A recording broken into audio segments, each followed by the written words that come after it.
Good morning, my dear students. Today we are going to learn our new chapter number 6, रक्त और हमारा शरीर। इस चैप्टर में ब्लड के बारे में जानकारी दी गई है। इस चैप्टर में 3 कैरेक्टर हैं, जिसका नाम है अनिल, दिव्या और एक डॉक्टर दीदी। दिव्या जो है अनिल की छोटी बहन है और इसमें बताया गया है कि ब्लड की कमी से क्या होता है, ब्लड के कितने भागों में बटा हुआ होता है और उसमें जो ब्लड में पाए जाने वाले जितने भी पार्टिकल्स होते हैं उनका क्या काम रहता है और उनके जीवन काल कितना क्या रहता है। ये सारे बारे में पूरा डिटेल में बताया गया है। ये चैप्टर आगे साइंस में भी आपको मदद करेगा। तो हम चैप्टर की शुरुआत करते हैं। इस चैप्टर में बताया है कि ब्लड के 2 पार्ट होते हैं। 2 पार्ट में डिवाइड किया होता है। फर्स्ट तो आपका है तरल भाग, ठीक है। तरल मतलब लिक्विड, और उसके ऊपर कुछ तैरते हुए छोटे बड़े कण होते हैं, छोटे बड़े कण होते हैं, ठीक है। जो ये लिक्विड पार्ट होता है उसको कहते हैं प्लाज्मा, ठीक है। अब हम बात करते हैं जो लिक्विड पार्ट है उसमें तैरते हुए जो कण हैं छोटे बड़े, उनमें कुछ होते हैं रेड कलर के, कुछ होते हैं वाइट कलर के और कुछ होते हैं कलरलेस। जो रेड ब्लड सेल्स होती हैं उनको हिंदी में बोला जाता है लाल रक्त कोशिकाएं, WBC सफ़ेद रक्त कोशिकाएं, वाइट ब्लड सेल्स, ठीक है, और प्लेटलेट्स जिसको नाम दिया है बिंबाणु, ठीक है। अब लाल रक्त कोशिकाएं का आकार कैसा होता है? इसका आकार होता है जैसे अगर आप एप्पल को बीच में से ज़्यादा चपटा कर दें तो जो साइड में से राउंड और बीच में से दबा हुआ रहेगा कॉन्केव शेप में हो जाता है, ठीक है ना। तो अवतल आकार कर लेता है, मतलब साइड में से मोटे, बीच में से मोटा और साइड में से दबा हुआ। और इसका मेन काम रहता है ब्लड को लाल रंग प्रदान करने का, और दूसरा काम रहता है ऑक्सीजन जो हम सांस के द्वारा लेते हैं उसे पूरे शरीर में पहुंचाना।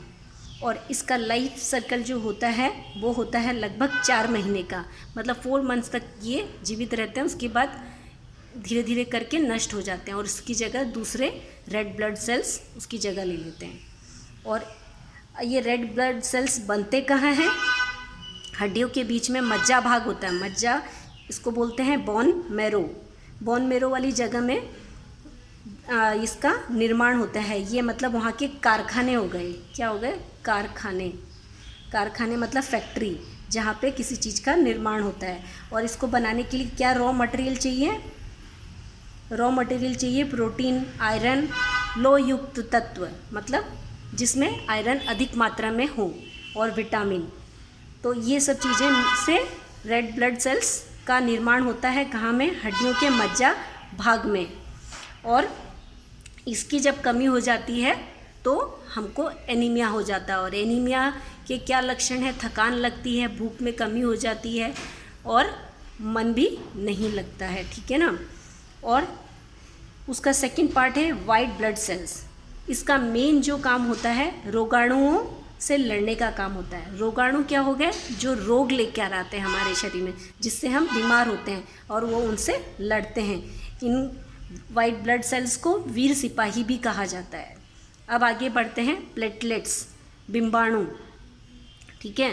जैसे डेंगू वगैरह हो जाता है ना, उसमें प्लेटलेट्स की कमी हो जाती है। तो वो क्या काम करता है? जब हमारी चोट लग जाती है तो जब कहीं शरीर का किसी पार्ट में कट या फट जाता है तो वहाँ से ब्लीडिंग होने लगती है। तो आपने देखा होगा कि वो ब्लड कुछ देर में जम जाता है। क्यों जमता है? उसको बोलते हैं रक्त का जमाव, इंग्लिश में बोलते हैं ब्लड कोटिंग। तो रक्त के जमाव के में किस तरह से काम करता है? क्या होता है कि ये जो प्लाज्मा रहता है, इस प्लाज्मा में एक तरह का प्रोटीन होता है। ये प्रोटीन क्या करता है? जाल जैसा बना देता है। जहाँ पे कटते हैं वहाँ पे जाल जैसा बना देता है। और प्लेटलेट्स क्या करता है? वो जाल में जाके चिपक जाता है। तो जैसे ये जाल बनाएगा, ये प्रोटीन जो है जाल बनाएगा, और इसमें अगर प्लेटलेट्स चिपक जाएंगे तो अब यहाँ से ब्लड बाहर नहीं निकल पाएगा, है कि नहीं, क्योंकि इसमें स्पेस कम हो गया और धीरे धीरे ये जम जाता है ब्लड यहाँ पे। इसको ही रक्त का थक्का बोलते हैं या रक्त का जमाव होना बोलते हैं।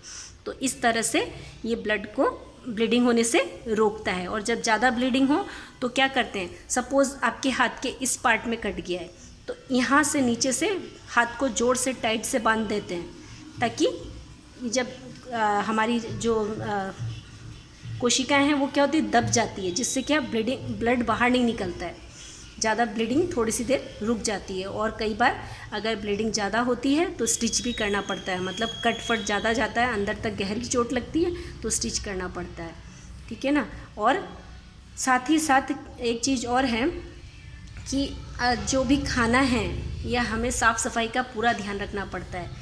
एनीमिया का कारण सिर्फ रेड ब्लड सेल्स की कमी ही नहीं, उसके अलावा क्या होता है, कुछ रोगाणु हमारे शरीर में चले जाते हैं। जैसे हम गंदे सब्जियों को, फलों को धोकर नहीं खाते हैं, हाथ धोकर खाना नहीं खाते हैं, तो क्या होता है, हमारे शरीर में सीधे ही वो रोगाणु प्रवेश कर जाते हैं और हमारे शरीर में एनीमिया उत्पन्न हो जाता है, ठीक है। यही चैप्टर है, इसमें वो डॉक्टर दीदी अनिल को ये सारी बातें समझाती है। और आप चैप्टर पढ़ेंगे, फिर भी अगर कुछ नहीं समझ में आता तो you can ask me. Okay, thank you.